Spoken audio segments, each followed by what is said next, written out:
Bienvenidos a, bienvenidos a nuestra sesión número 8 de la clase de hermenéutica bíblica. Sesión número 8. Hoy vamos a trabajar lo que es el puente hermenéutico.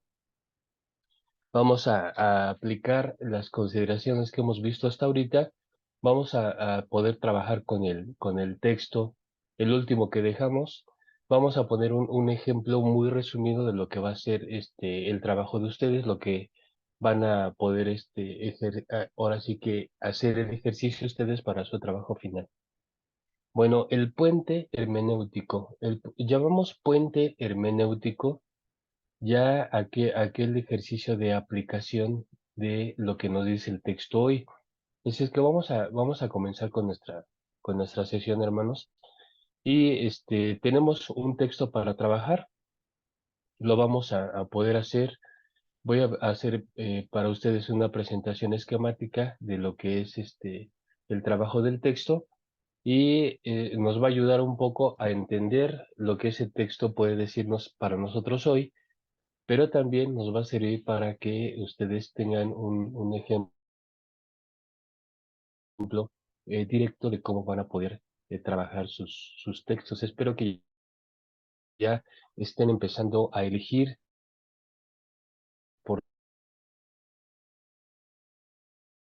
porciones que les gustaría a ustedes trabajar.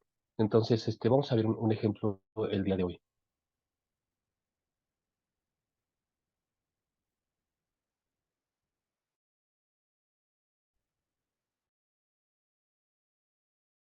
Este es nuestro para hacer este ejercicio del puente hermenéutico y vamos a utilizarlo para hacer para pues poner este ejemplo.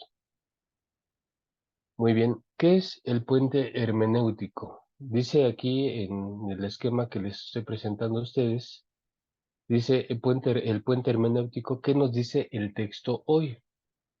Normalmente cuando cualquier lector de la Biblia vamos al pasaje bíblico, normalmente es de donde comenzamos. ¿Qué nos dice el texto hoy?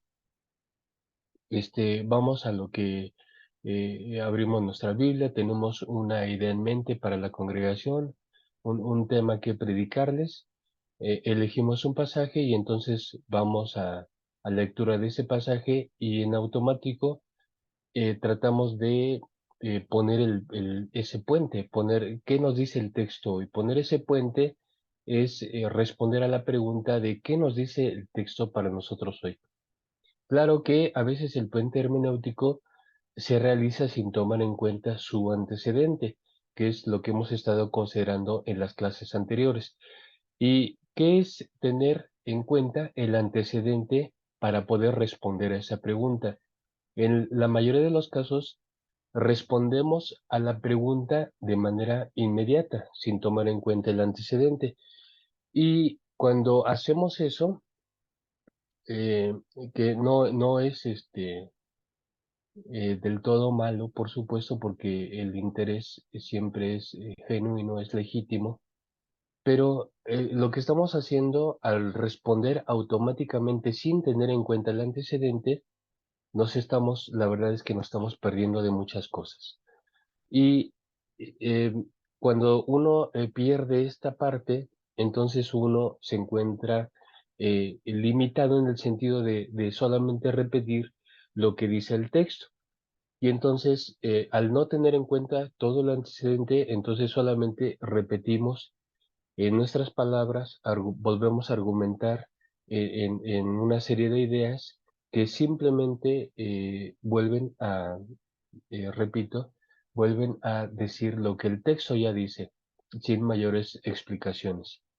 Pero, ¿qué es tener en cuenta para poder responder esa pregunta del puente hermenéutico? Para poder responderla de una manera más completa, entonces hay que revisar primero el antecedente. Y son cosas que ya hemos estado considerando. Tenemos ahí tres antecedentes esenciales, básicos, para que nuestro puente tenga los soportes adecuados. Si nuestro puente tiene los soportes adecuados, entonces va a ser más fácil la transición que nosotros hagamos de lo que les dijo el texto a sus oyentes originales lo que significó para ellos de acuerdo a las circunstancias que ellos tuvieron, y entonces, ¿qué nos dice a nosotros hoy de acuerdo a las circunstancias que actualmente tenemos?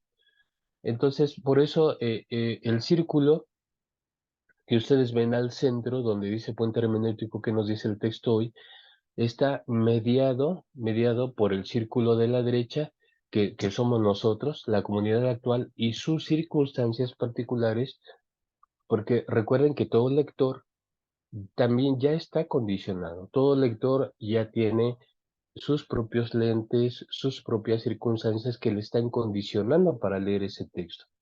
Entonces, el puente hermenéutico también, de hecho, es su punto de partida, debe tener en cuenta eso. Y todo el antecedente, como lo hemos estado señalando, se compone de estos tres círculos en rojo, que es, por supuesto, el autor y su comunidad. Todo texto, volvemos a señalar, todo texto es el resultado de un contacto, de una interacción entre el autor y su comunidad.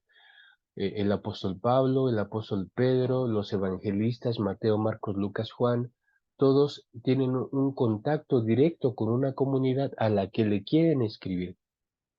Ahora, el texto, vamos a conocer de esto, de este contacto entre el autor y sus oyentes, vamos a tener nosotros esa vinculación, pero a través del texto.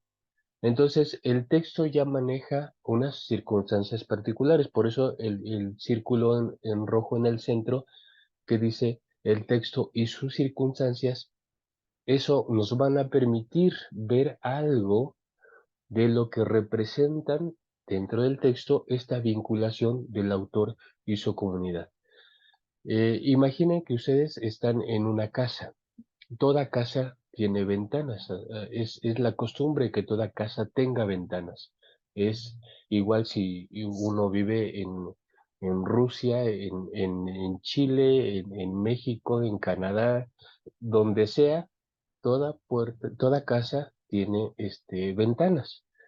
Entonces, el texto va a tener esas ventanas que nos va a permitir conocer al autor y conocer a su comunidad. Esas ventanas representan las circunstancias propias que refleja ese texto. Recuerden que el texto no surge de la nada, en realidad justamente es por las circunstancias, por la problemática, por las necesidades, por todo eso que rodea a las primeras comunidades que surge el texto. Entonces el texto ya tiene una intención, el texto tiene una intencionalidad clara, definida, que es solucionar problemas, enseñar, ilustrar, en este caso, a los oyentes. Entonces, el texto tiene sus propias circunstancias. Claro que ya es un ejercicio que hemos empezado a hacer, que no es fácil, por supuesto, pero se vuelve manejable. Estoy hablando ya del tercer círculo en rojo abajo. Dice los elementos paradigmáticos y los elementos complementarios. Esto se va volviendo relativamente fácil en la medida en que nosotros hacemos nuestro trabajo de investigación. El trabajo de investigación va arrojando luz, todos esos datos nos sirven para determinar en el texto qué es, qué es lo esencial y qué es el ropaje. Qué es lo medular, lo central, y qué es aquello que va adornando, apoyando, que igual tiene su función. No es que lo complementario o lo accesorio o lo instrumental no sirva, no es eso. De hecho, tiene una función muy importante. La función que tiene todo esto complementario en el texto es apoyar justamente lo esencial, darnos luz para determinar qué es lo esencial. Entonces, todo es muy importante, pero sí debemos ejercitarnos en esta cuestión de ver qué es lo paradigmático y qué es lo instrumental, lo complementario, lo que está ahí acompañando para soportar, para iluminar, para expandir lo que es la esencia. Entonces, estas cuestiones, poco a poco, en la medida que nosotros nos vamos ejercitando en la cuestión de la tarea hermenéutica, pues se va haciendo un poco más manejable. No quiero decir que del todo es ya súper fácil, porque siempre va a implicar un esfuerzo, va a implicar un esfuerzo, un compromiso de meterse al texto, de analizarlo. Recuerden que el texto tiene varios niveles. Tiene un nivel lingüístico porque el texto es literatura, entonces hay que revisar ahí la estructura, eh, eh, qué tipo de género es, en fin, todo eso. Pero también viene otra cosa que ya hemos señalado, que es también muy importante, que el texto ya refleja una teología, el texto ya es una interpretación del evento. Eso hay que considerarlo porque las ventanas de ese texto están hechas a medida, es decir, las ventanas que tiene ese texto están hechas para que esa casa que se construyó, en este caso el libro, el texto, para que esa casa que se construyó tenga la luz, las entradas de luz adecuadas y sean esas ventanas las que ayuden a cobrar sentido. Entonces, por eso es que todo texto, nuestros textos, nuestros libros del Nuevo Testamento y por supuesto también del Antiguo, ya reflejan una teología, ya reflejan una interpretación. Así es que eso también tenemos que tomarlo en cuenta. Ahora, este puente hermenéutico se compone de varios casos. Eh, eh, Según se trate el género literario, van a ser los pasos a seguir. Y en este caso, nuestro texto,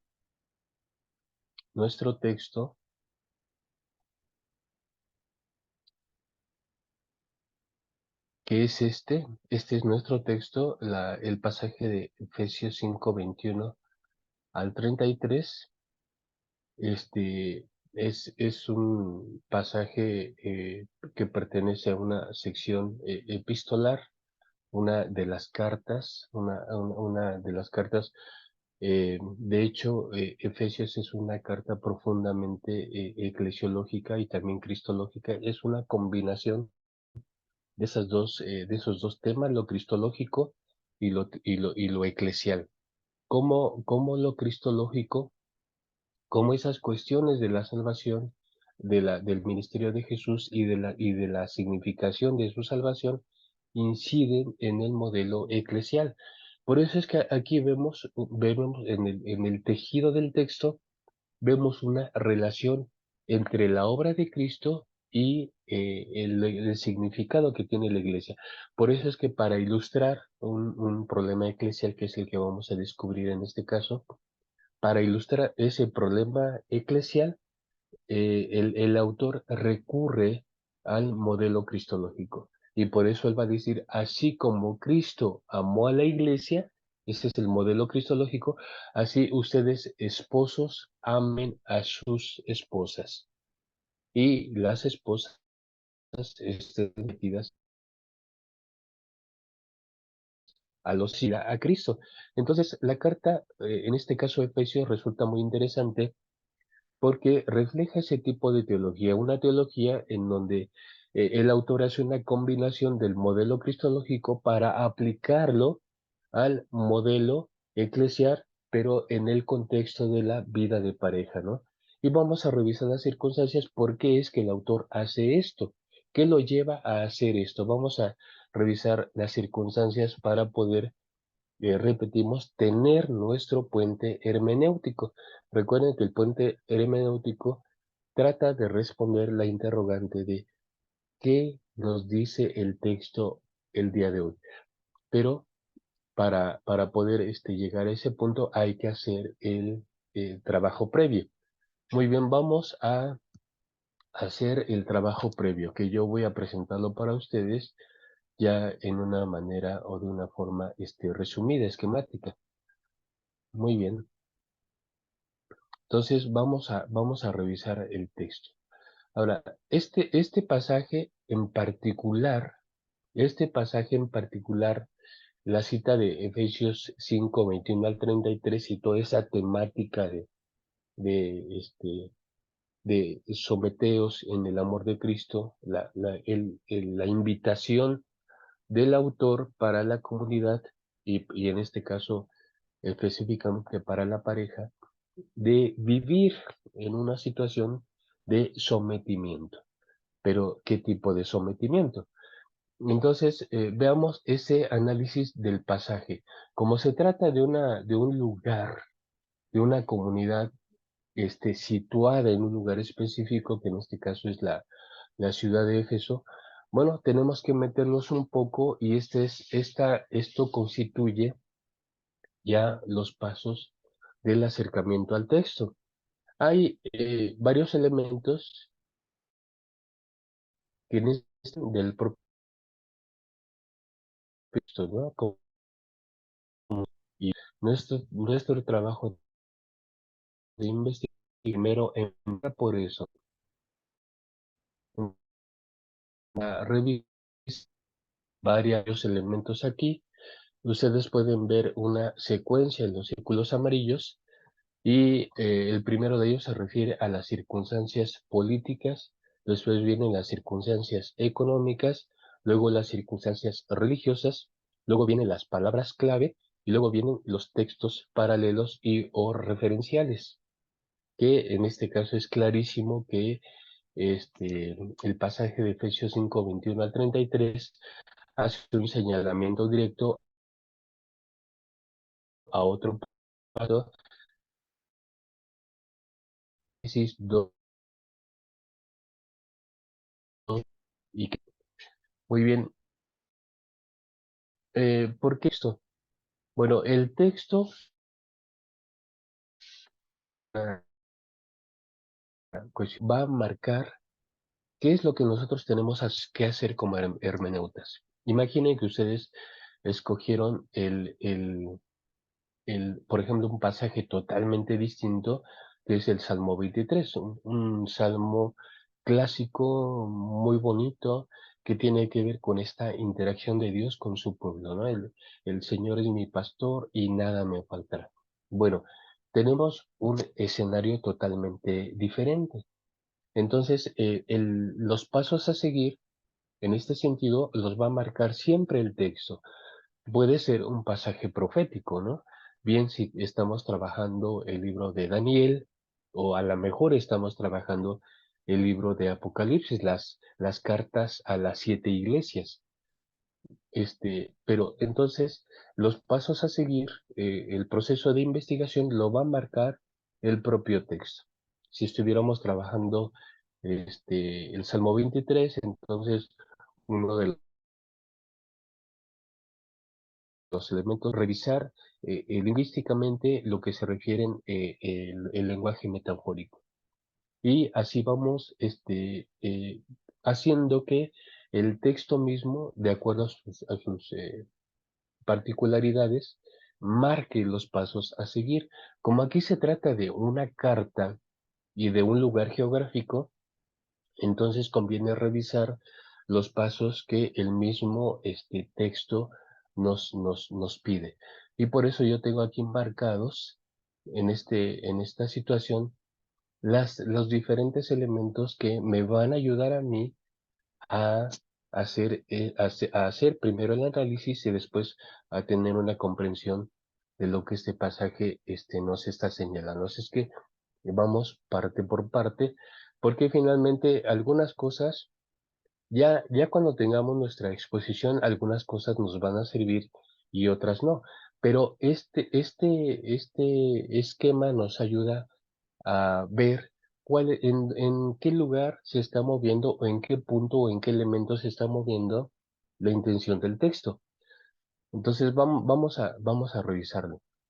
Muy bien, ¿cuáles son las circunstancias políticas? Bueno, tenemos que Éfeso era es una de las ciudades bíblicas con muy antiguas.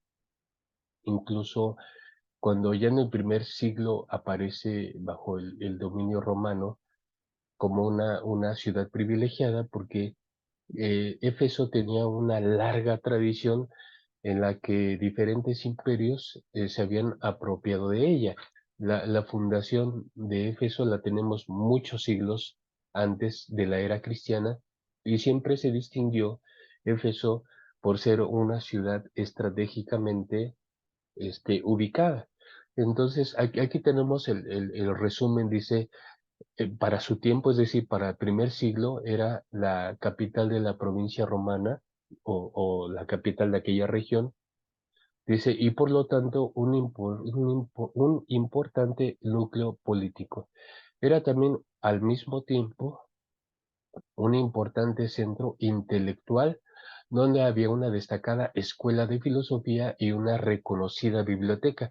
Una de las cosas que tiene Éfeso, y por eso es que la tradición cristiana marca a Éfeso como la ciudad donde pasó o quizá la última etapa de su vida el escritor evangelístico Juan.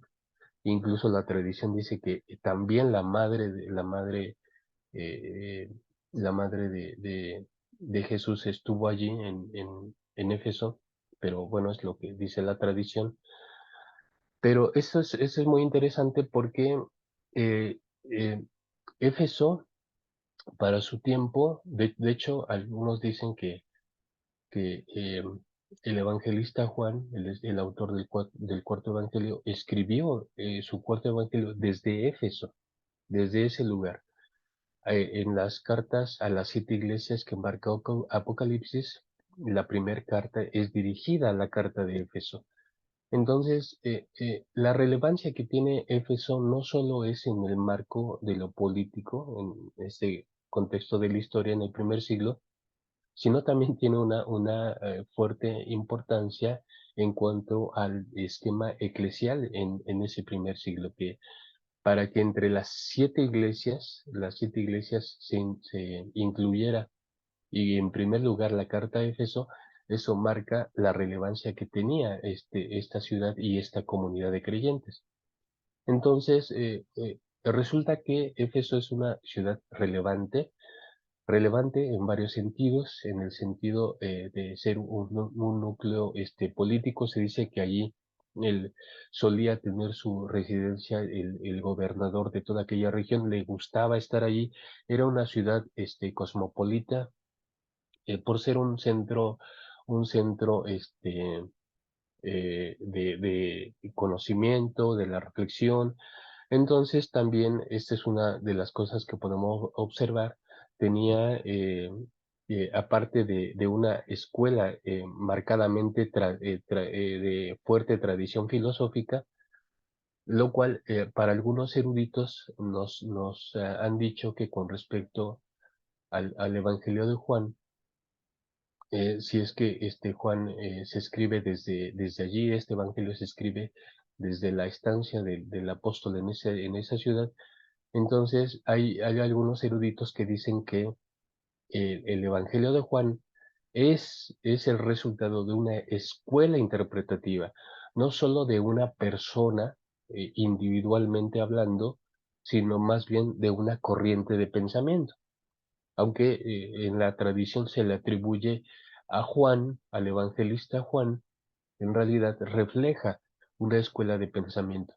Y esto puede tener sentido porque justamente en Éfeso se encontraba una escuela de filosofía. Recuerden que el pensamiento griego marcaba una tendencia fuertísima en los siglos que rodearon al nacimiento del cristianismo. Y por eso, cuando los eruditos entraron al análisis del Evangelio de Juan, se pudieron dar cuenta que había toda una serie de contrastes este, propios del pensamiento griego, ¿no? Y por eso es que varios señalan o han señalado que Juan es el resultado de una escuela interpretativa más que del trabajo de una sola persona. Pero entonces, en Éfeso resulta un lugar bastante relevante en el primer siglo y bueno, eso es lo que tenemos en cuanto a la ciudad como tal y algunas conexiones que se han hecho con respecto a su relevancia. Otra de las cosas que destacan en Éfeso era que debido a su ubicación geográfica se había convertido también al paso del tiempo en un importante centro mercantil.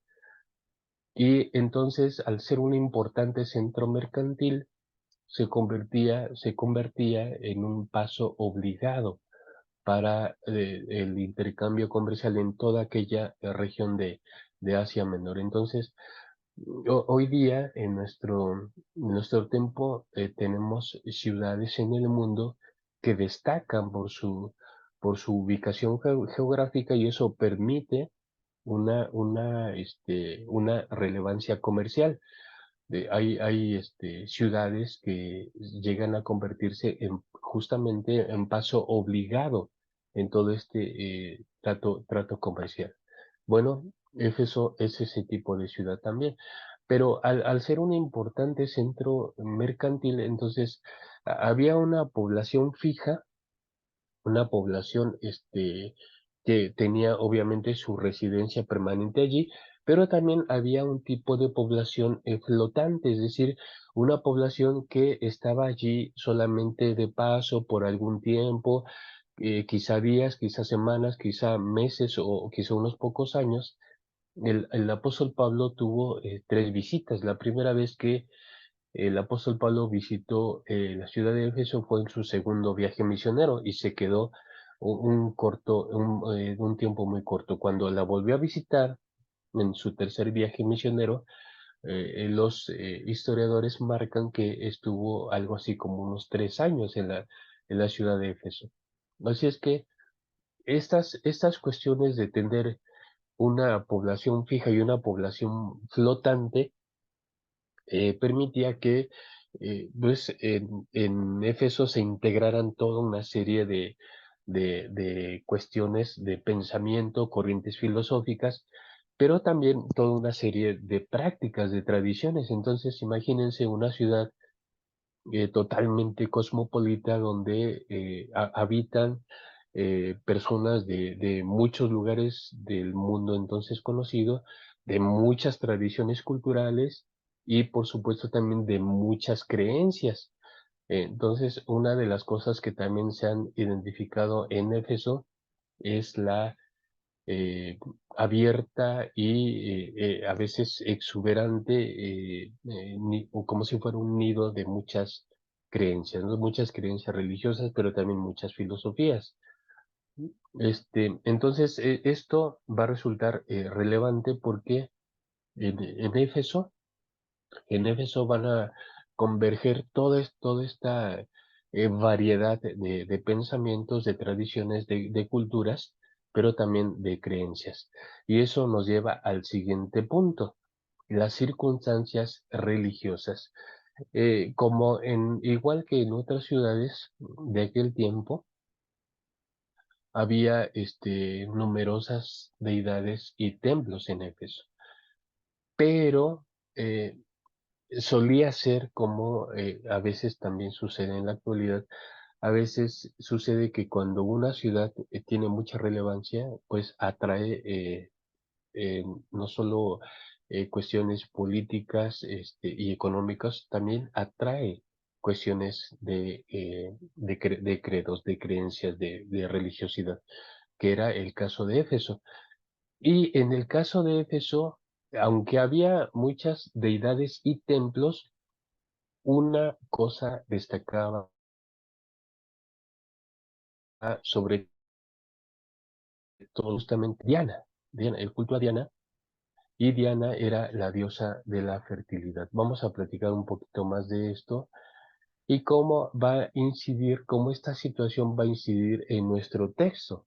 cómo inciden, cómo todas estas cuestiones de una u otra manera van incidiendo, pero especialmente esta cuestión de las circunstancias religiosas. Este lo voy a dejar tantito en pausa porque lo vamos a abrir. Es el que va a determinar, en este caso, el tono del texto. Las circunstancias religiosas van a determinar el tono del texto y la argumentación del texto. Entonces, lo voy a poner ahí tantito en pausa. Em, bueno, vamos al siguiente, es las palabras clave. Ustedes están analizando su pasaje, el pasaje que eligieron, que en este caso, bueno, es el texto de Efesios 5, 21 al 33, y van a encontrar cuáles son las palabras claves. ¿Cuáles son las palabras claves?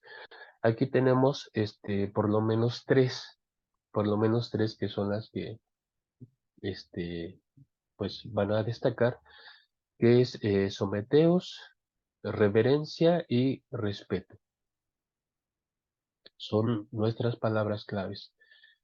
Ustedes pueden identificar las palabras claves en un texto bien por su repetición, bien porque un argumento gira alrededor de esa palabra, o bien porque ustedes inmediatamente perciben, hay veces que en un análisis de un texto uno se puede dar cuenta de manera automática cuáles son las palabras clave. Por ejemplo, en el Salmo 23, ¿cuáles son, entre otras cosas, las palabras clave? Definitivamente pastor. Pastor es una palabra clave en en el Salmo 23 y es una analogía. El Salmo 23 es una analogía del trabajo pastoral terreno, como un pastor, qué hace un pastor, y cómo vive un pastor. Normalmente quienes agarraban ese oficio de ser pastores, lo ejercían durante muchos años. Por eso es que cuando en el nacimiento de Jesús estaban ahí los pastores, porque los ángeles que anuncian el nacimiento del Señor van primero con los pastores que eran los que estaban siempre a la mano, ellos se quedaban con su rebaño prácticamente día y noche. Era un trabajo pues muy especial, y quien se dedicaba a ser pastor entonces había elegido el trabajo en el cual desarrollar su vida durante un largo tiempo. Entonces, por eso es que cuando los ángeles, anunciando el nacimiento al recién nacido Señor Jesús, entonces tienen a la mano a los pastores y a ellos les dan la buena noticia del nacimiento del Señor. Entonces, el trabajo del pastor es un trabajo muy dedicado, de mucho sacrificio, llueva o haga frío o haga calor, el pastor no se separa de su rebaño y está siempre ahí con ellos. Entonces, las palabras clave se van a identificar por su recurrencia o porque alrededor de ellas gira la temática, y entonces uno puede darse cuenta cuáles son las palabras clave en un texto. Bueno, y el último punto de los textos paralelos y o referenciales, bueno, también se puede ver, el mismo texto va a tener citas en el Antiguo Testamento, estas citas pueden ser directas o indirectas, que en este caso, en el caso de Efesios 5, 21 al 33 es una cita totalmente directa, textual. El autor no la parafrasea, no la reconvierte en un argumento que uno puede decir, ay, aquí se está refiriendo a esta cuestión del Antiguo Testamento. No, la cita de manera directa, tal cual aparece en la escritura en el Antiguo Testamento, así la trae textualmente para utilizarla. Citas pueden ser pero autodeterminaciones no viene una cita directa. Pues es probable que no venga una cita directa, pero sí habrá alusiones a situaciones paralelas. Y si hay esas situaciones, esas alusiones a situaciones paralelas, bueno, ustedes también lo van a poder determinar en su texto. En este caso, sí hay una cita paralela y es una cita textual, una cita directa textual. Entonces, tenemos nuestro análisis del pasaje, cuestiones que tienen que ver con la historia, con las condiciones, eh, circunstancias políticas, económicas, religiosas, etcétera. Tenemos todos esos elementos ahí presentes. Tenemos los elementos de orden semiótico o estructural y literario. Tenemos ahí, también están ahí anotados. Toda la conviene también, eso no lo tengo aquí incluido, pero conviene también que en un análisis del texto ustedes vean la secuencia de los argumentos, cómo empieza, se le llama a las divisiones argumentativas, que en este caso nosotros pusimos Efesios 5, 21 al 33, porque del 21 al 33, del verso 21 al verso 33, constituyen una perícopa, constituyen una unidad de pensamiento. Entonces, hay muchas Biblias que ya hoy en día vienen divididas en perícopas, es decir, en unidades temáticas o unidades de pensamiento. Entonces, eh, ustedes, la perícopa que ustedes elijan, la unidad de pensamiento, la unidad literaria que ustedes elijan, bueno, va a venir ya determinada si se apoyan de alguna eh, eh, este, versión bíblica que ya venga dividida en pericopas, y si no, hagan de cuenta que Reina Valera, la versión 60, ya las versiones más actualizadas, como la 77, ya marca las pericopas, pero si usan una versión 60, algunas ya van a tener la división de pericopas, pero es posible que no. Pero si la versión que ustedes usen o empleen no tiene esa división en perícopas, bueno, van a ustedes a ver, ustedes mismos, eso se puede determinar por el cambio de pensamiento o el cambio de tema que viene en la relación de los versículos. Entonces, por ejemplo, en el Sermón del Monte, son dos capítulos, perdón, tres capítulos, el capítulo 5, el 6 y el 7. Todo eso es el Sermón del Monte, pero el Sermón del Monte, a su vez, viene dividido en asuntos. Y entonces esos asuntos, por ejemplo, las bienaventuranzas son un asunto, Jesús enseña sobre la oración es otro asunto, la cuestión de la limosna es otro asunto, la cuestión del ayuno es otro asunto. Entonces, ustedes pueden ir determinando que esto es algo también en lo que el hermeneuta debe entrenarse, en ver cuándo se cambia de pensamiento, cuándo se cambia de tema, cuándo se cambia de asunto. Entonces, eso ustedes también ya tienen que estar entrenados en eso. Entonces, por eso es que lo mejor, cuando hace un trato de un pasaje, lo mejor es tomar una pericopa, una unidad de pensamiento, una unidad literaria para trabajar sobre ella, que en este caso, en Efesios 5, 21 al 33, perfectamente es una perícopa perfectamente delimitada. Muy bien. Bueno, eso no lo tengo aquí en mi esquema, pero es algo que se tiene que tomar en cuenta también. Bueno, ahora sí, vayamos entonces. Me parece a mí que de estos distintos elementos que van a componer el trabajo de investigación sobre el texto, hay algo que definitivamente va a incidir, y esto se va a demostrar por el desarrollo argumentativo que tiene el texto. Entonces, Cuando ustedes vayan a revisar su pasaje, si ustedes ya lo están eligiendo, ya lo tienen, ustedes tienen que revisar de su pericopa cómo se desarrolla la secuencia argumentativa. ¿Cuál es la secuencia argumentativa que se desarrolla en esa pericopa? Y al hacerlo, se van a dar cuenta, eso nos ayuda también a identificar cómo se va moviendo el tema principal. En toda perícopa siempre hay un tema principal.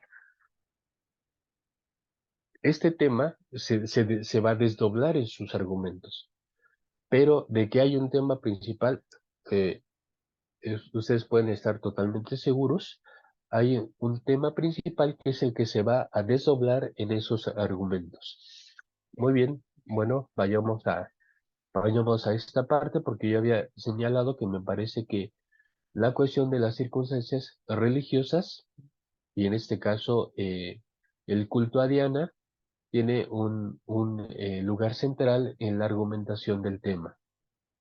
Muy bien, pues vamos a eso.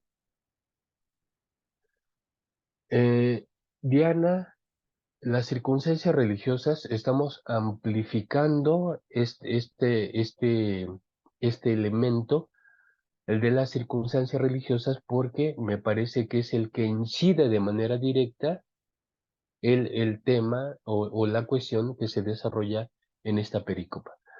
Entonces, vamos a ver que si esta cuestión de Diana, vamos a demostrarlo, que es lo que está determinando la circunstancia argumentativa del texto.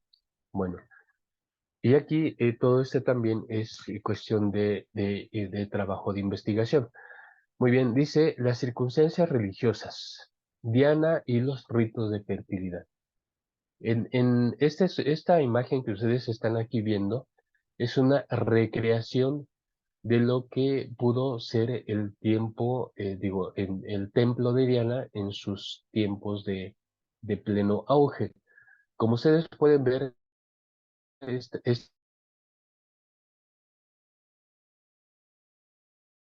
creación, pues un templo no solo grande y hermoso, si así fue, pues era un templo bastante hermoso, pero tenía una finalidad.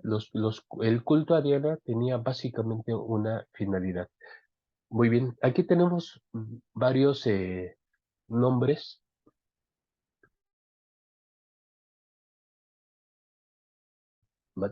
En el primero, en la comunidad de Éfeso tenemos centralizado esta cuestión religiosa en el culto a Diana, o el culto a Diana como la cuestión religiosa preponderante en Éfeso. En realidad, los ritos de fertilidad como tal son rituales muy antiguos. Y por ejemplo, aquí tenemos vestigios de eso. En el primer no fue o más bien, cambiamos el nombre, pero no cambiamos a la deidad. La deidad que tiene que ver con los ritos de fertilidad la encontramos desde el Antiguo Testamento bajo varios nombres. El primero de ellos que tengo aquí señalado es como Acera, la diosa Acera, y resulta muy interesante. Y aquí tengo varios pasajes que son referenciales, este, que podemos solamente leer dos de ellos. Por ejemplo, me interesa mucho, de los varios pasajes que están aquí, me interesa mucho que leamos Deuteronomio 16:21 y Jueces 3:7. No sé si alguien me puede ayudar, hermanos, con esta lectura de los dos pasajes, Deuteronomio 16:21 y Jueces 3:7. ¿Sí? Buen día, hermanos. Paz. Deuteronomio es 6, perdón, hermano. Sí, sí, adelante. Es Deuteronomio capítulo 16, verso 21. Ok. Dice así, Deuteronomio 16:21.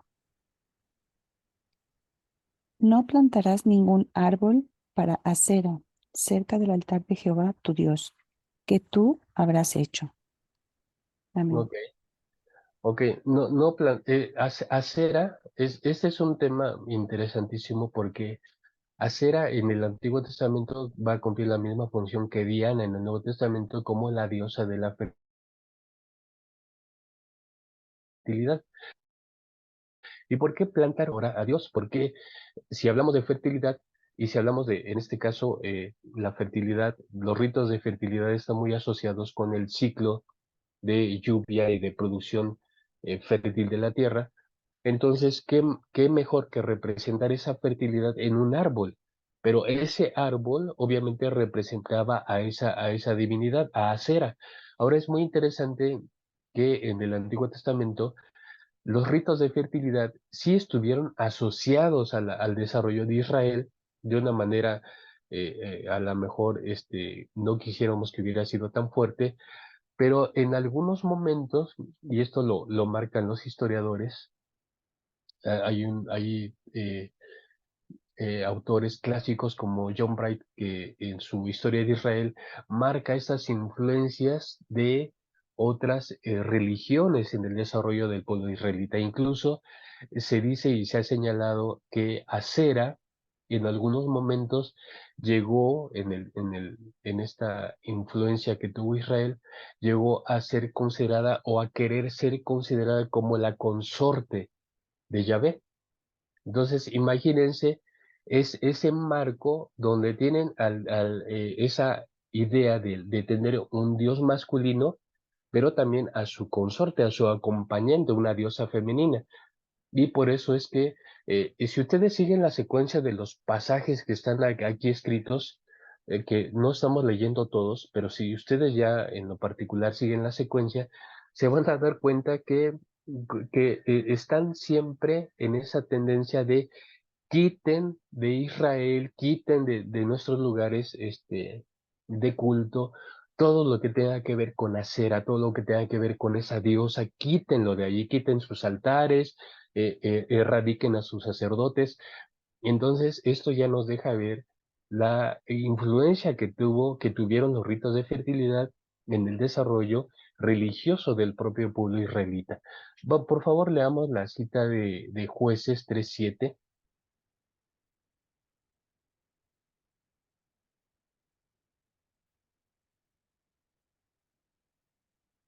Jueces 3:7. ¿Alguien por ahí? Sí, hermano, leo de vuelta, dice, Gracias. hicieron pues los hijos de Israel lo malo ante los ojos de Jehová y olvidaron a Jehová su Dios y sirvieron a los Baales y a las imágenes de acera. Mm. Ok, ok. En el contexto cananeo, en el contexto de la religión cananea, la pareja, el matrimonio, digamos, en el contexto religioso cananeo, el matrimonio estaba constituido por Baal y por Asera. En este caso, el dios masculino Baal también representaba esa relación con la fertilidad, en los ciclos de fertilidad que estaban marcados por los ciclos naturales de lluvia y de producción de la tierra, justamente eran donde las festividades de este tipo de festividades tenían su lugar. Entonces, vemos que, aunque no hemos leído las otras citas, pero más o menos tienen el mismo tono, de reconvenir, de hacer que Israel se desligue de esas cuestiones del culto a Acera. Muy bien, otro de en esta cuestión histórica, entonces tenemos el siguiente apunte. Astarte, Ishtar, Astarot fueron diferentes formas de referirse a la misma deidad, pero también de referirse a las mismas prácticas, porque las prácticas no cambiaban, y lo vamos a ver cuando veamos a Diana. Entonces, Astarte, Ishtar y Astarot eran diferentes, eh, dijéramos hoy día dentro de si tomáramos como esquema la religión católica, son diferentes advocaciones de la misma divinidad. esto es muy interesante porque los ritos de fertilidad estaban ya asociados culturalmente a muchas de las grandes naciones del pasiones e imperios con las cuales Israel tuvo contacto, ¿no? Hablamos de los fenicios, de los egipcios, de los asirios y de los babilonios. La veneraban, todos ellos culturalmente y religiosamente la veneraban como diosa de la fertilidad. Y ahí tenemos unos ejemplos también en Jueces 16 y en 1 Samuel 7:3, que no vamos a leer, que ustedes pueden leer ya aparte, pero sí tenemos que hay una gran tradición sobre esta deidad y sobre los cultos de fertilidad. Entonces, es una cuestión bastante antigua y que la encontramos perfectamente identificada en el Antiguo Testamento. Ahora, ya acercándonos más al Nuevo Testamento, había dos maneras de identificar a esta diosa. Para los romanos era Diana, para los griegos era Artemisa, pero era la misma deidad y la misma asociación con los cultos de fertilidad. Esto sí quiero que lo leamos por las citas de Hechos 19:24 y 27 al 28. Capítulo 19 de Hechos, y si por favor me vuelve a ayudar, hermanita, para leer esos dos pasajes. Hechos 19:24 primeramente. Sí, hermano, leo. Hechos 19:24 dice así: porque un platero llamado Demetrio, que hacía de plata templecillos de Diana, daba no poca ganancias a los artífices. Ok, nos hacemos pausa ahí un poquito antes de leer los otros pasajes, los otros versos. Aquí se menciona directamente a esta deidad Diana asociada con la ciudad de Éfeso. Y cuando ustedes visitan ciudades o lugares turísticos, siempre hay algo que va a identificar a ese lugar turístico, ¿no? Si visitan, van a encontrar que hay pequeños detalles, llaveros, cosas para poner en la pared, a lo mejor un portallaves, etcétera. O sea, diferentes cosas que identifican al lugar.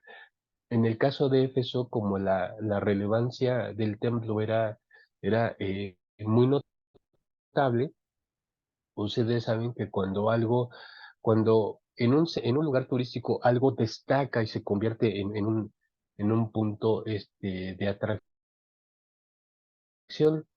u- eh, se empiezan, en este caso, el templo de Diana, eh, que de hecho el templo de Diana, dentro de las maravillas del mundo antiguo, es una de esas, ¿no? El templo tenía tal belleza y relevancia que se convirtió en una de las 7 maravillas del mundo antiguo.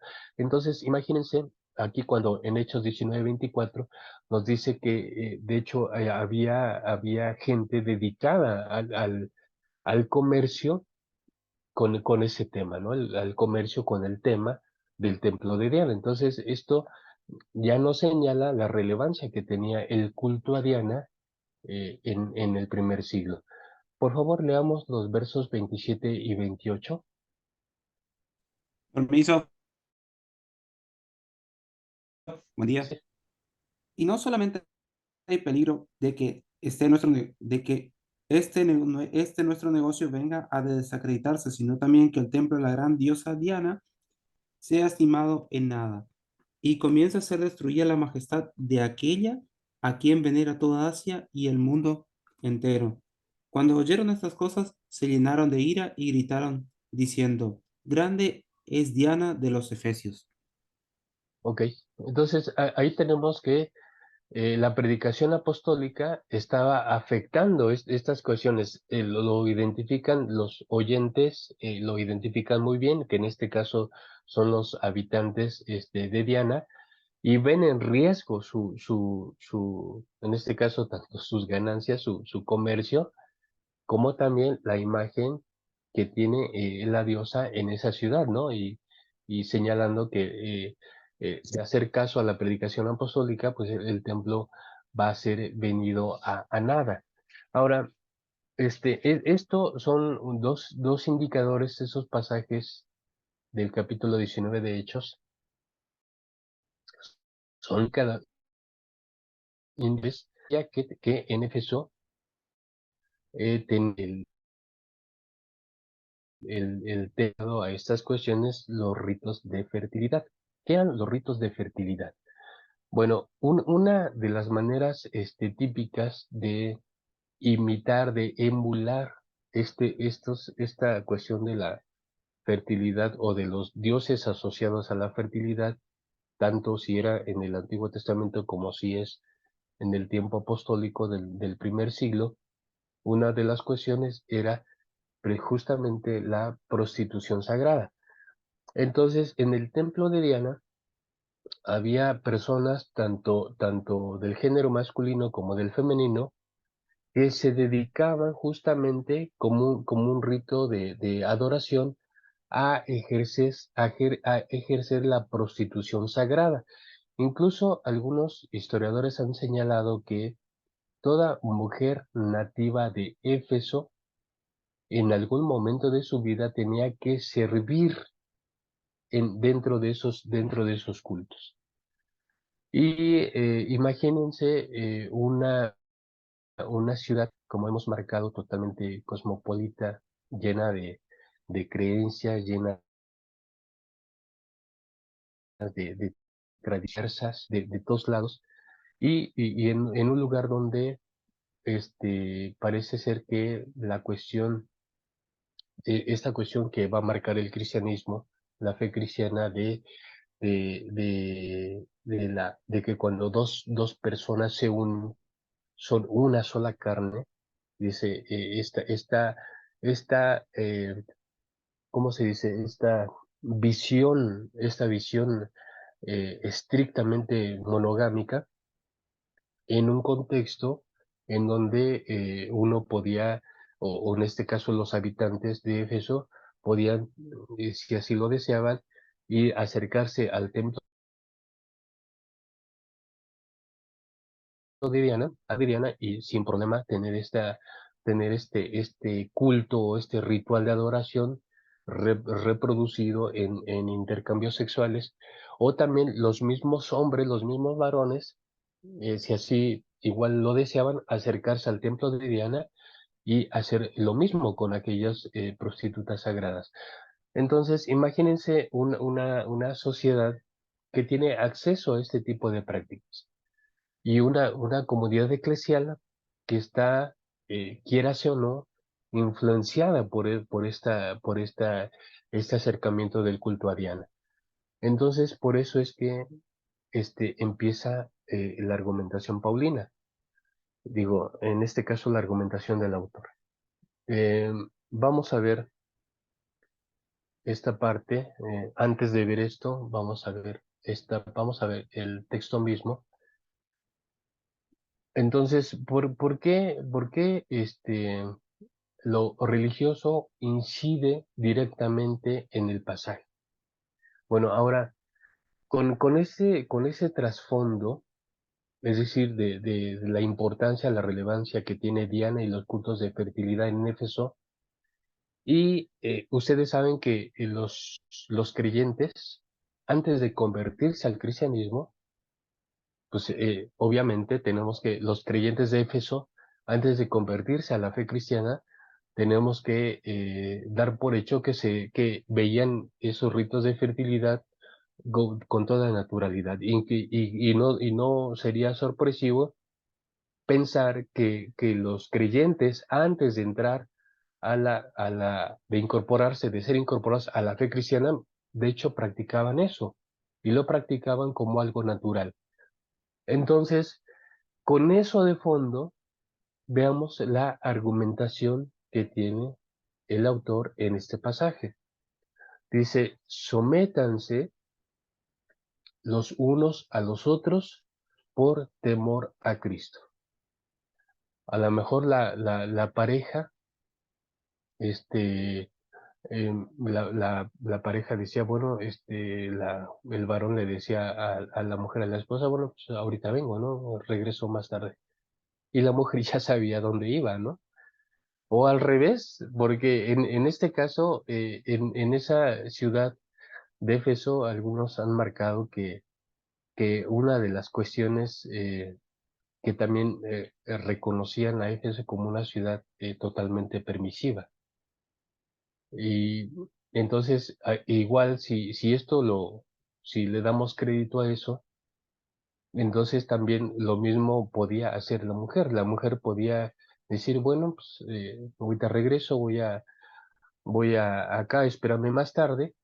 Entonces uno podía saber, el marido podía saber que la mujer, y no se veía, digo, en un contexto de esta índole, en donde los ritos de fertilidad son cuestiones muy antiguas y son cuestiones que en un contexto pagano se ven naturales, se ven así como que pues, nadie está haciendo nada malo. Entonces, en ese tipo de contexto, los no creyentes, pues, van y vienen del templo de Diana, ¿no? El templo de Diana tenía una relevancia, y ya lo hemos podido ver,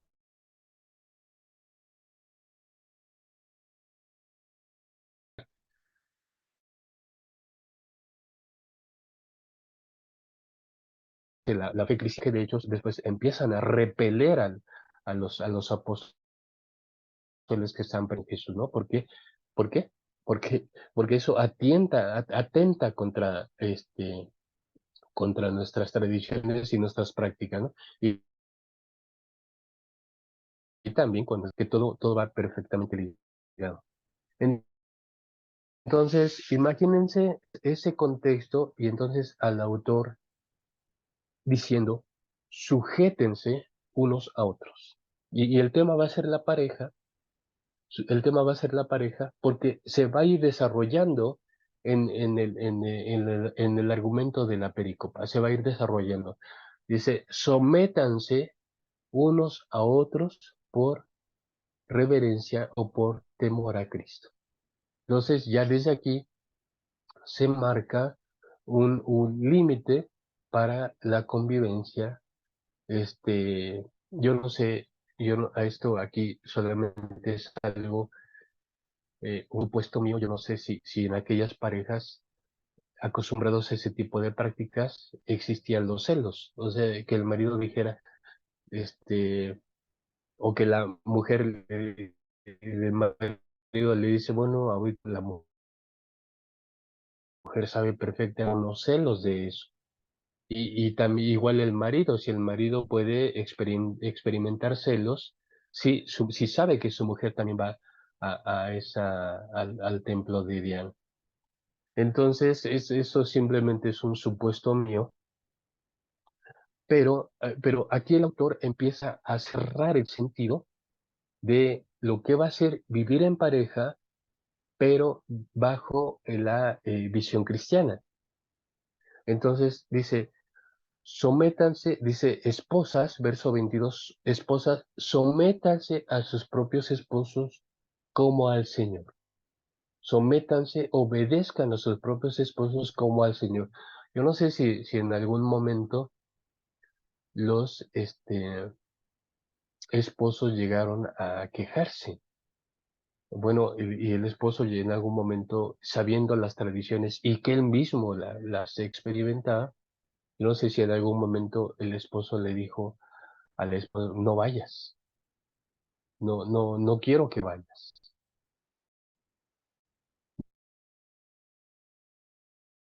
No empezaban ya a entrar en este proceso de conocer el Evangelio. Pero obviamente no todos caminamos en el proceso de la fe al mismo tiempo o con la misma velocidad.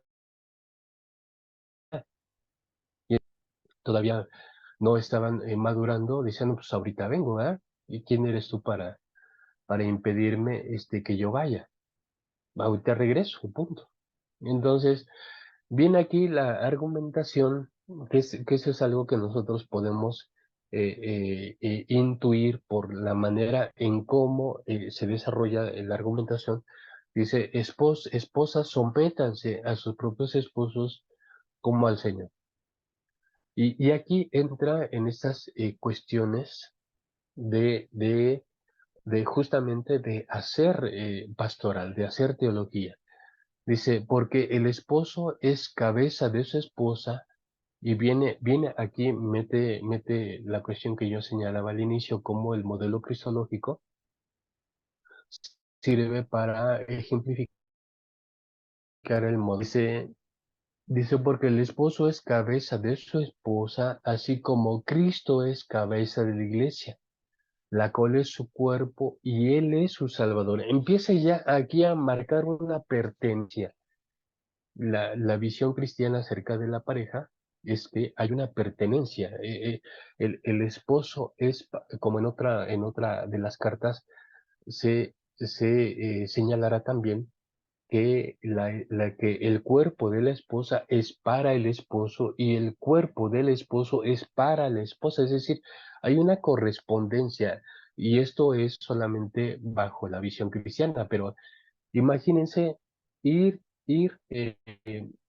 imponiendo, digamos, de utilizar una palabra, ir imponiendo la visión cristiana en un contexto totalmente licencioso, pues no es cosa fácil. Dice, la cual es su cuerpo y Él es su Salvador. Entonces empieza a marcar aquí una pertenencia, una reciprocidad. Dice así, verso 24, así como la iglesia se somete a Cristo, también las esposas deben someterse a sus esposos en todo.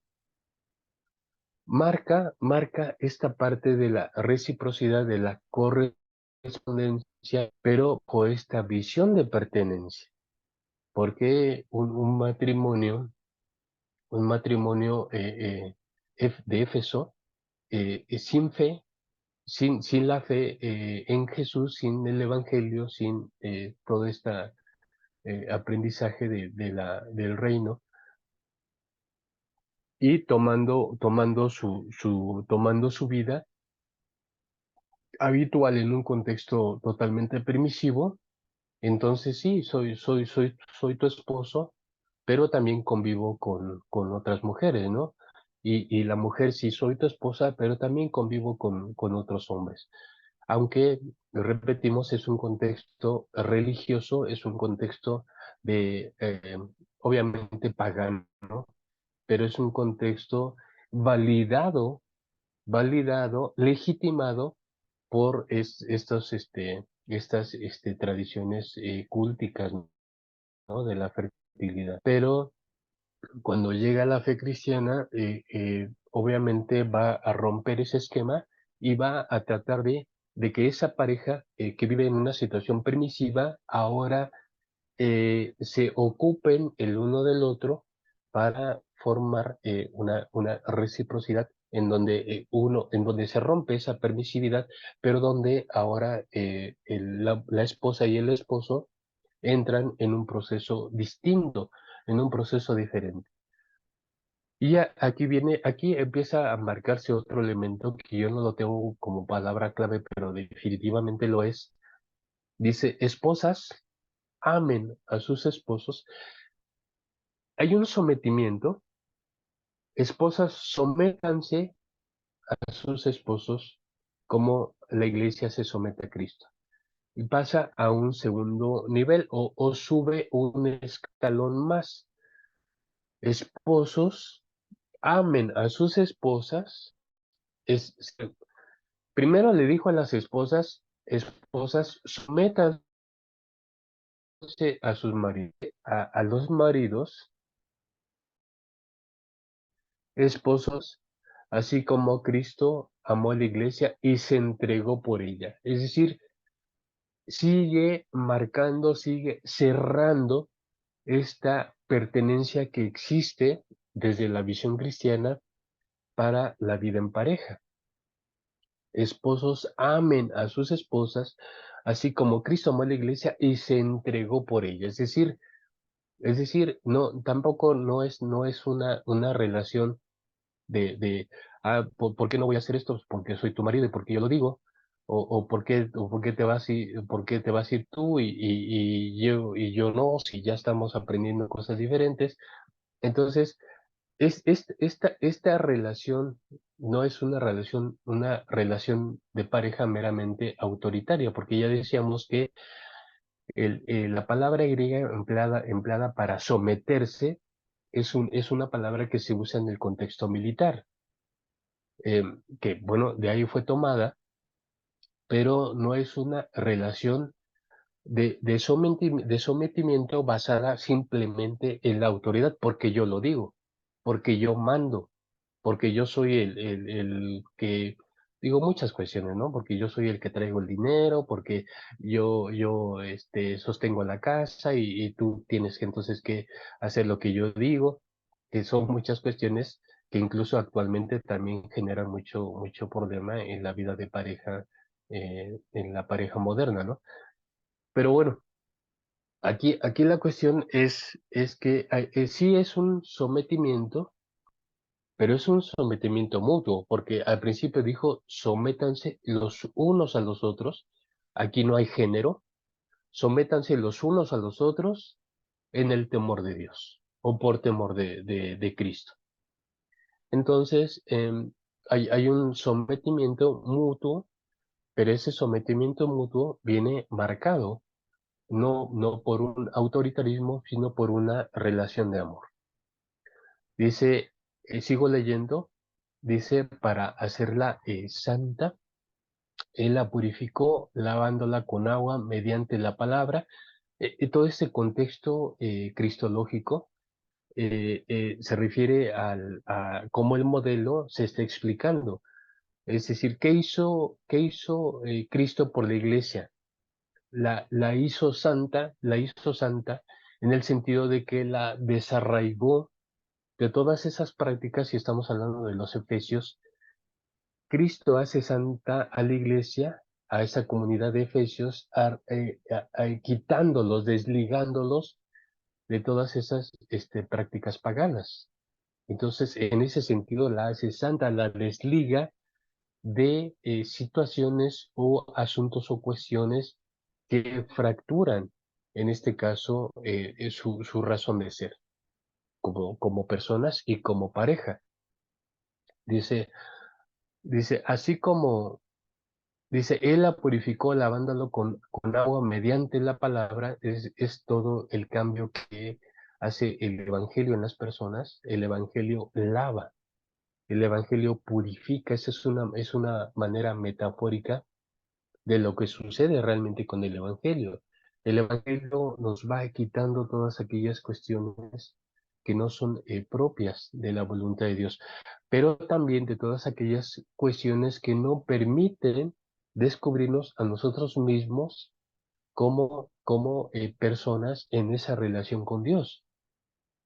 Es lo que en otras palabras se ha dicho, que cuando una persona vive en temor de Dios es porque sigue los principios estipulados por él.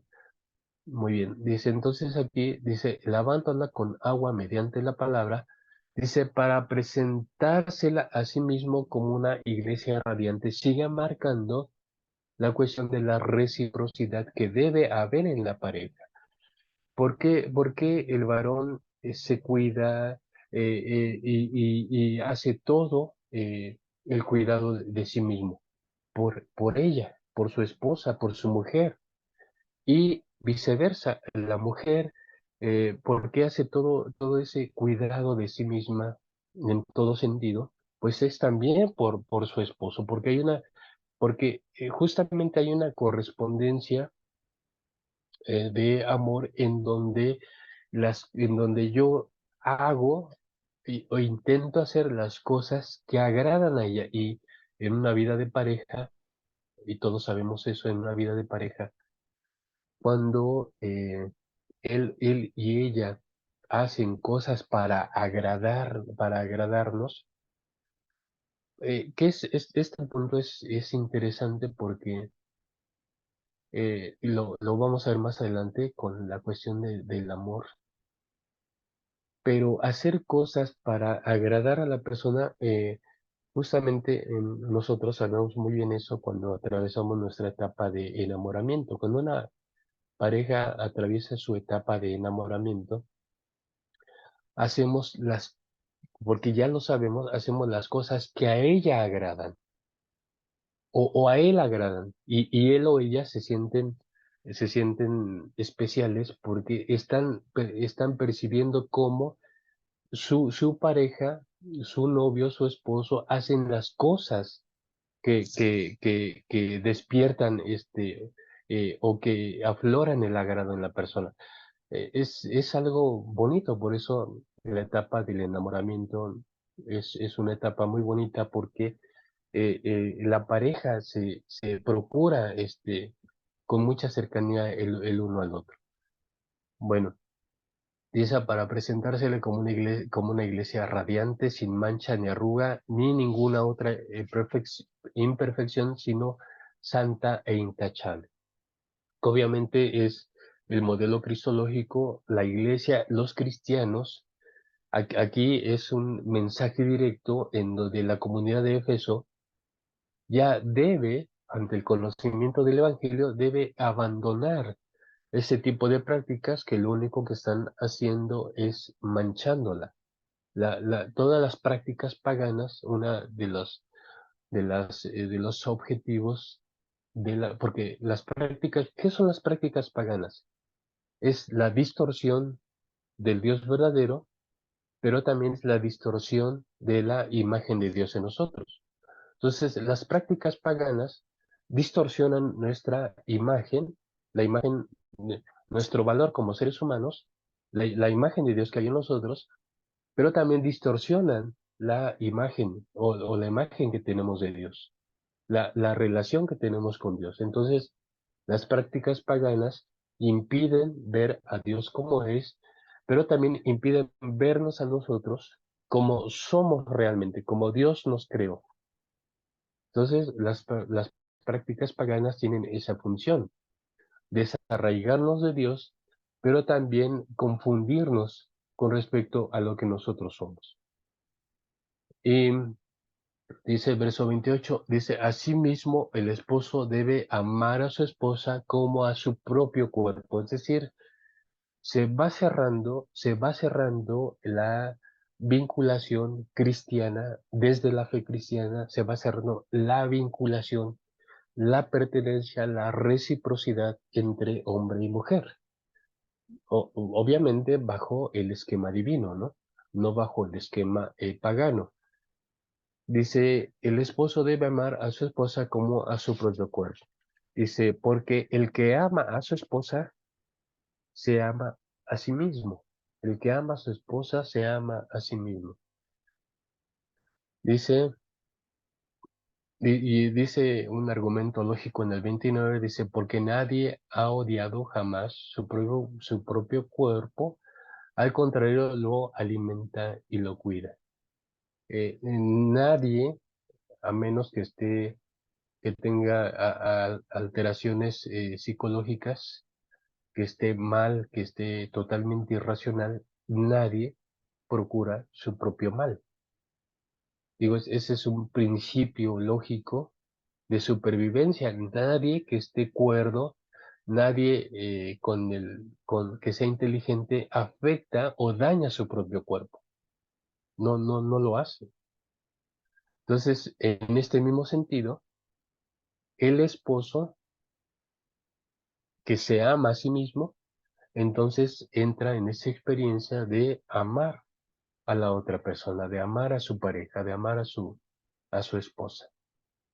Dice, y lo alimenta y lo cuida, así como Cristo con la iglesia, porque somos miembros de un solo cuerpo. Y cuando dice que somos miembros de un solo cuerpo, justamente aquí introduce esta cita del Antiguo Testamento para ilustrar lo que es el sentido primario, el sentido esencial de hacer una vida en pareja.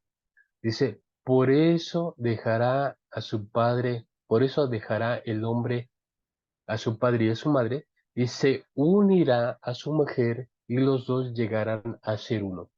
Hay una em, riqueza en cuanto a la visión antropológica que contiene este verso, y es una visión antropológica desde el pensamiento hebreo, en donde el ser humano, hombre o mujer, no son por la complementación que uno y otro tienen. Por eso es que el relato bíblico que dice, cuando el hombre fue creado, Dios dice, no es bueno que el hombre esté solo, no es bueno que él esté solo, es decir, no está completo. Y entonces cuando es creada Eva, según el relato bíblico, él al ver a Eva, dice, he aquí, carne de mi carne y hueso de mis huesos, esta será llamada varona, porque del varón fue tomada. Es decir, el ser humano, en su doble versión, hombre y mujer, juntos, complementados, son la imagen de Dios. Ahora, no quiero decir con esto que, porque esta es una cuestión actual, no quiero decir que la mujer que no se casa o el hombre que no se casa están incompletos. No quiero decir tampoco eso, pero también sí señalo la intención del pasaje, porque el pasaje está referido a una pareja que ya viven en pareja, que forman un matrimonio. El pasaje está referido a ese contexto, pero que todavía se sienten atraídos por las prácticas paganas, en este caso los ritos de fertilidad en el templo de Diana. No estoy diciendo entonces, retomo esa parte de que la mujer tenga que casarse. Hoy día vivimos un contexto cultural que estamos en una transición, donde nuestros hijos ya no les atrae tanto la idea de casarse y de tener hijos. Estamos en esa transición de una generación a otra. Yo todavía vengo de una generación donde lo natural era contraer matrimonio y tener hijos, eso era lo natural. Y por eso yo estoy casado y tengo hijos. Pero la siguiente generación ya tiene otra expectativa de la vida. Digamos, yo pienso también en el apóstol Pablo. El apóstol Pablo, él mismo señaló, dice, bueno, yo no estoy casado, yo no tengo interés en casarme, porque yo tengo una misión, yo tengo una expectativa de mi vida como apóstol del Señor. Y eso, sabemos que en eso se dedicó y en eso basó toda su vida. Entonces no me refiero a esa cuestión de que una persona soltera esté incompleta, no me refiero a eso, pero sí me refiero a que en este contexto se introduce este señalamiento, por tanto dejará el hombre a su padre y a su madre y se unirá a su mujer y los dos llegarán a ser uno. Entonces imagínense al ciudadano de Éfeso que acostumbrado a aquellas prácticas y las mujeres también acostumbradas a esas prácticas empiezan a discernir. Bueno, tú y yo estamos casados. ¿Y qué significa esto? O formamos una pareja, formamos un matrimonio. ¿Qué significa esto? Bueno, significa que tú y yo somos uno, somos una sola carne. Y si somos una sola carne, entonces cuando yo me voy con las prostitutas, yo formo una sola carne con ellos. Y la mujer, pero yo también cuando he ido a esos lugares, yo formo una carne una sola carne con ellos, con esos hombres. Pero no debe ser así, porque tú y yo somos una sola carne. Entonces, entran en un proceso de discernimiento en donde ya no quieren ser una sola carne con alguien más, si no quieren ser una sola carne con ellos y entre ellos, solamente. Y entonces aquí viene recuperándose el sentido monogámico de la visión cristiana. La esposa es para el esposo y el esposo es para la esposa. Por eso es que los consejos pastorales con respecto a la pareja es no se nieguen el uno al otro salvo por mutuo consentimiento, porque a lo mejor tienen alguna cuestión ahí que quieren solucionar, pero no es natural que se nieguen el uno al otro. Dice porque si no van a entrar en tentación. Ahora, todos estos cuidados pastorales tienen que ver en las varias secciones de la escritura con ese cuidado que se tiene que ver o que se tiene que tener con la vida matrimonial, con la vida de pareja. Bueno, dice, luego señala, es la parte cristológica, dice, esto es un misterio profundo, yo me refiero a Cristo y a la iglesia. Por supuesto que es un misterio profundo, la cuestión cristológica, y esta, la relación que tiene con la eclesiología, hay una digamos, un misterio en el sentido de una profundidad que hay que discernir y a veces esa profundidad la discernimos, pero la discernimos mediante analogías, como es lo que está haciendo aquí el autor en este pasaje. Y termina diciendo, en todo caso, cada uno de ustedes ame también a su esposa como a sí mismo y concluye, ¿no? Lo que inició por separado, mujeres, sométanse a sus maridos. Esposos, amen a sus esposas. Ahora aquí lo conjunta, lo resume y dice, en todo caso, cada uno de ustedes ame también a su esposa como a sí mismo y la esposa respete en todo. Es decir, esta reciprocidad.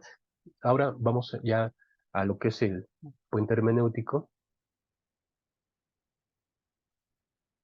Aquí lo tenemos, el punto hermenéutico, el enfoque.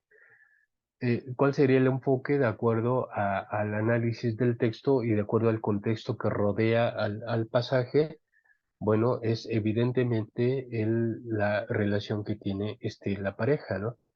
Hay una reciprocidad que se mueve en varios niveles, en un nivel de cuidado, de protección, de respeto, de independencia y de entrega.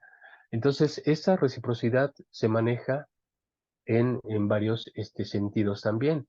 En el sentido ontológico, porque el escritor, el autor, y creo que es la visión cristiana, la que ve esta complementariedad de la pareja en un sentido ontológico en cuanto a que no es bueno que el hombre esté solo, hagámosle ayuda idónea. Y esta ayuda idónea es lo que da sentido. El hombre, si hablamos ya de los géneros, el ser masculino encuentra sentido de su propia masculinidad solamente por la referencia de lo femenino. Es decir, y esto se ha llevado en una reflexión a muy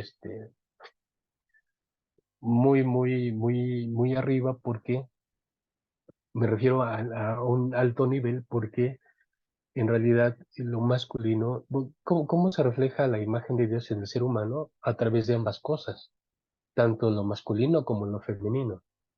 Lo femenino representa plena y totalmente, absolutamente la esencia divina, pero también el masculino representa eso.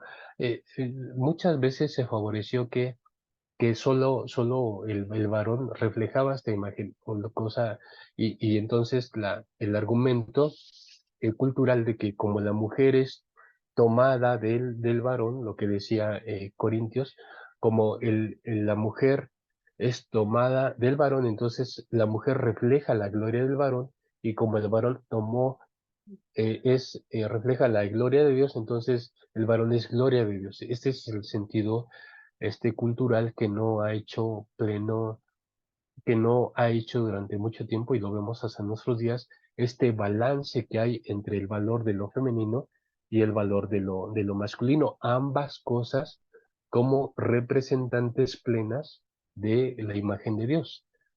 Entonces, aquí volvemos a decir, y las mujeres lo dirían con toda justicia, que ellas para ser mujer, yo lo entiendo y lo valoro también en su justa dimensión cuando una mujer, incluso aunque no sea, porque yo me lo encuentro mucho en mi ambiente laboral, cuando una mujer dice, yo no necesito un hombre para realizarme.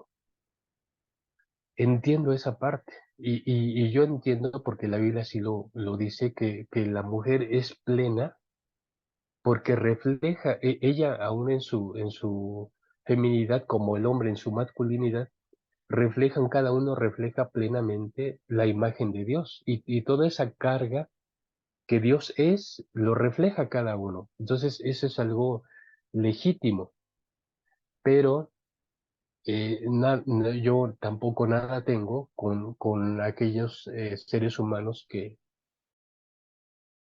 es matrimonio. Entonces, desde la visión cristiana, el hombre y la mujer, cuando hacen eso, eh, entran en una complementación lo masculino se refleja en lo femenino y lo femenino se refleja en lo masculino y entonces se forma esa unidad, se forma lo que la escritura llama una sola carne. Ese es el sentido ontológico. Luego viene el sentido espiritual. La pareja, si hablamos de un contexto de pareja, entonces lo espiritual es una cuestión que se va cuidando. Y en la medida en que los intereses ajenos, en este caso de los efesios, los intereses ajenos se van diluyendo y me enfoco en mi pareja, y entonces, hoy solamente en mi pareja, entonces esta parte se va fortaleciendo también. La parte espiritual, en donde yo empiezo en mi conciencia, en mi voluntad y en todo, empiezo a saberme, en este caso, integrado a otra persona y a favorecer esta vida desde esa perspectiva, porque es la visión cristiana es una perspectiva sobre la vida en pareja. Entonces, es lo que se está señalando aquí. Viene la parte física, por supuesto, hay una correspondencia en todo sentido, hay una correspondencia en lo ontológico, en lo espiritual, y también debe haberlo en la cuestión física, pero también respetando esta parte a veces se puede prestar a, pues una serie de cuestiones que no, que dañan, que antes que beneficiar a la pareja la dañan. Hace no mucho tiempo se brindó el seminario que en México brindó una conferencia sobre la violencia en la pareja. Y la hermana ponente explicaba cómo el factor de lo sexual se presta mucho para vivir un esquema de violencia. A veces un esquema de violencia silencioso, a veces un esquema de violencia que no hay golpes, no hay insultos, pero sí hay un uso de la otra persona. Entonces, cuando una de las dos partes es usada o cuando una parte usa a la otra, aunque no haya golpes o insultos de por medio, eso ya es una situación violenta. Entonces, sí es muy delicado todo. Esta integración de la pareja es muy delicada porque tiene que reflejar y tiene que haber, bueno, tiene que reflejar el balance, pero también tiene que reflejar cuando algo ya, mm, cuando uno de los aspectos de la vida de la pareja se empiezan a volver rutinarios, o que a una parte le importa y a la otra no, es cuando se debe revisar estas cuestiones, y es responsabilidad de la pareja misma encontrar los momentos, encontrar las palabras, encontrar la forma de hablar de estas cuestiones. Bueno, viene la parte intelectual. Creo que una de las cosas que nos llevan a vivir en pareja es para seguir creciendo. Vivir en pareja debe representar el crecimiento constante y el área o el elemento intelectual no debe quedar nunca de lado, seguir aprendiendo cosas, que la pareja motive a la otra a aprender cosas, a seguir desarrollándose. O sea, eso es algo que también fortalece la vida en pareja, ¿no? Incluso si hay que invertir para eso, pues invertimos para eso. Digo, invertimos en muchas cosas, ¿no? En ropa, en accesorios, etcétera. A veces solamente como mero lujo, pero invertir en lo esencial es hacer que la pareja se desarrolle. Y eso es algo muy bueno, muy que fortalece mucho la relación personal entre la pareja. Y por supuesto la parte afectiva que ya señalaba el autor, esposas amen a sus esposos y esposos amen a sus esposas. Es una reciprocidad. Les dije que iba a comentar esta parte y con esta parte quiero terminar. La, seguramente ustedes han escuchado, lo voy a decir muy rápido, muy resumido. Pero es un gran tema, ¿eh? El tema del amor es un gran tema. El tema del amor en la pareja. No sé si ustedes hayan escuchado el término de amor platónico. Ella a veces dice, es que él es mi amor platónico, o él dice, es que ella es mi amor platónico. Ella es mi amor platónico. Normalmente en el contexto popular, cuando uno habla del amor platónico, se refiere a aquel amor imposible, aquel amor idealizado, pero que no es posible, que no puede ser posible. Pero detrás de esta frase que popularmente se usa mucho, pero que a mi juicio no se entiende, y que ahorita vamos a explicarla de una manera muy breve, el amor platónico se refiere a la idea, a la filosofía del gran pensador Platón, porque Platón decía que si alguna esencia en el mundo era la esencia más pura y duradera, permanente, era el amor. Incluso ustedes saben que la Biblia dice Dios es amor. Bueno, Platón decía que el amor es la esencia divina más pura y permanente que puede existir en el mundo.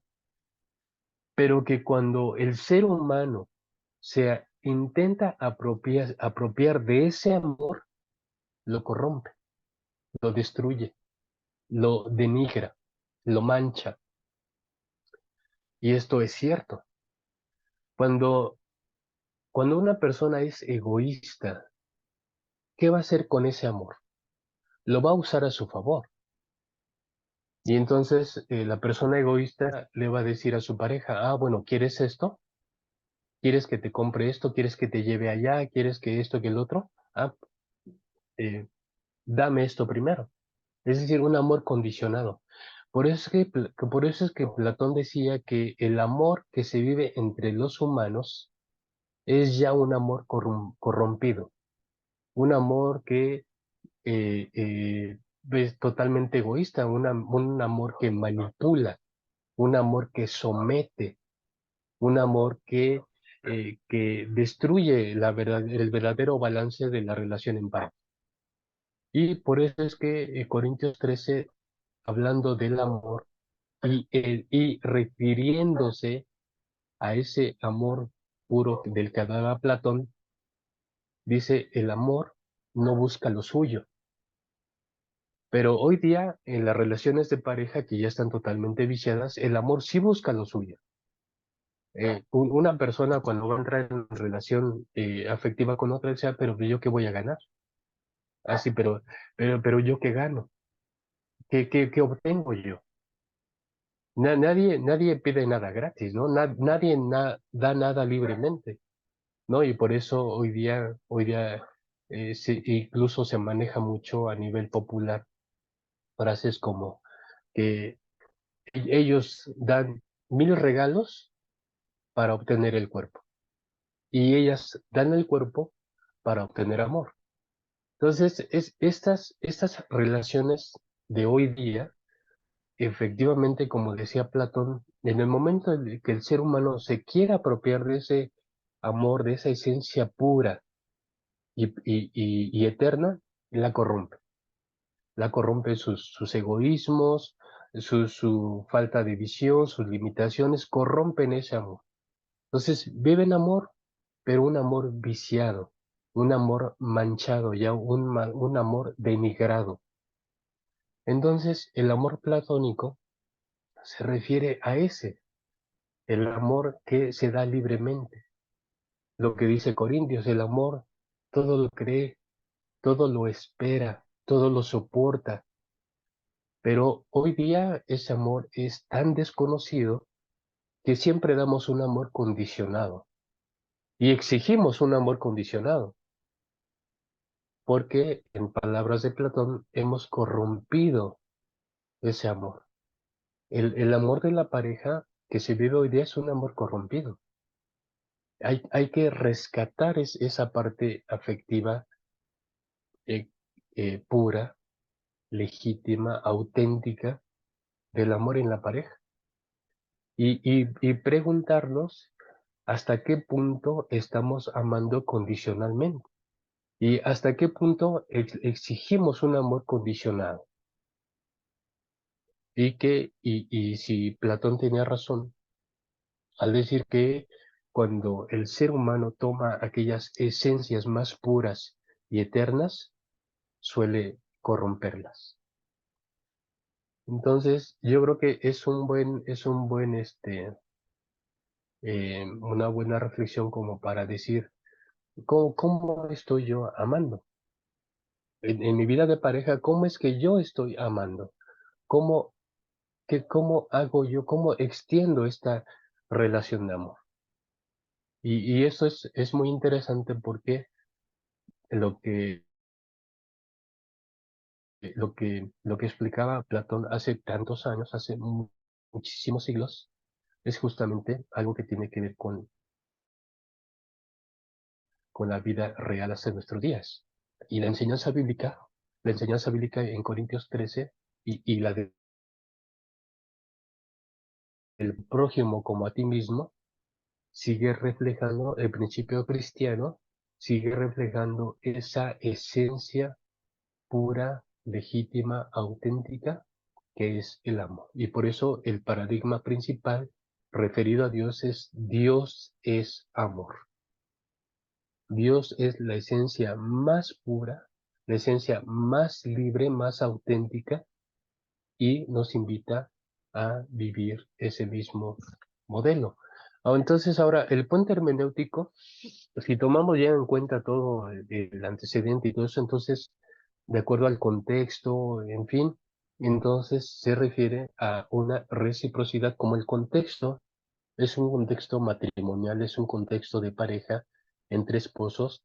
Entonces el puente hermenéutico y el enfoque de este puente hermenéutico sería en esta complementariedad, en esta reciprocidad en todos los sentidos, en todas las dimensiones, lo ontológico, lo espiritual, lo físico, lo intelectual, lo afectivo. Y aquí hay mucho para seguir platicando y reflexionando, pero es este cuadro, este, esta, esta, este esquema del puente hermenéutico, lo que pudiéramos nosotros traer ahora para nuestro tiempo. Hoy no existe el templo de Diana, no existe esos cultos de fertilidad, pero sí existen otro tipo de tentaciones que desenfocan la vida de la pareja. Entonces, aquí nosotros podríamos hacer los ajustes conforme los creamos convenientes para poder aplicar el pasaje a nosotros. Aun cuando el horizonte común de comprensión ya cambió, el horizonte de los efesios era otro diferente al nuestro, pero ¿qué podemos traer? ¿Qué podemos traer haciendo esta tarea hermenéutica? ¿Qué podemos traer para el mensaje actual con nosotros? Como creyentes, como miembros de una relación de pareja, ¿qué podríamos traer de enseñanza para nosotros hoy? Y bueno, esto, repito, esto se puede seguir reflexionando, ajustando, adecuando, y esto ya lo hace cada hermeneuta de acuerdo a la problemática que decide afrontar o confrontar, y entonces hacerla aplicabilidad. Es un ejercicio, hermanos, ya estamos sobre tiempo, es un ejercicio que ustedes van a aplicar en el pasaje que ya están eligiendo o que ya eligieron. Elijan su pasaje, lo van a trabajar de acuerdo a los pasos que ahorita ejemplificamos. Ya he dicho que cada pasaje, según el género literario, se va a tener sus propias, su propio camino, su propio trato, su propia línea de trato, pero ustedes van a poder ir identificando ese camino en la medida en que se vayan metiendo al pasaje en cuestión. Hay pasajes muy interesantes en los libros, en la literatura sapiencial, ¿no? En el Eclesiastés, el capítulo 3 de Eclesiastés es fabuloso también. Todo lo que hay debajo del sol tiene su tiempo. Tiempo de nacer, tiempo de morir, tiempo para sembrar y tiempo para arrancar. Es un pasaje muy hermoso también para tratar, pero hay muchos pasajes en la escritura que ustedes pueden seleccionar y empezar ya a trabajar. Las siguientes 2 semanas son de descanso, son de vacaciones, y después tendremos otras 2 semanas para terminar otros aspectos más, otros temas más de nuestro tema, de nuestra clase de hermenéutica bíblica. Bueno, queridos hermanos, muchas gracias por su atención y por su tiempo. Primeramente, Dios, nos vemos entonces en 3 semanas, de aquí a 3 semanas, para retomar nuestras sesiones sobre hermenéutica bíblica. Que Dios les bendiga, que pasen un bendecido día y también un bendecido fin de semana. Vamos a orar para terminar, queridos hermanos, y vamos a despedirnos con una oración, y que la pasen muy bien en esos días que van a tener de descanso, que ustedes la pasen muy bien y en compañía de Dios. Oremos, hermanos. Padre nuestro, te bendecimos en esta mañana.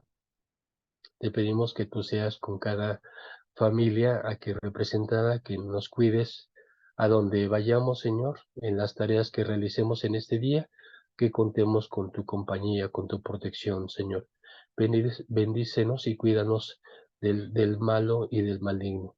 Te lo pedimos, Señor, en el nombre de Cristo Jesús. Amén. Pasa a ustedes, hermanos. Dios les Paz, bendiga. hermano. Bendiciones, hermanos. Paz. Dios les bendiga. Buen día. Buen fin de y feliz sábado mañana. Paz a todos. Chao. Muy Paz. Paz, buena clase, bendiciones. hermano Alfredo. Muy buena.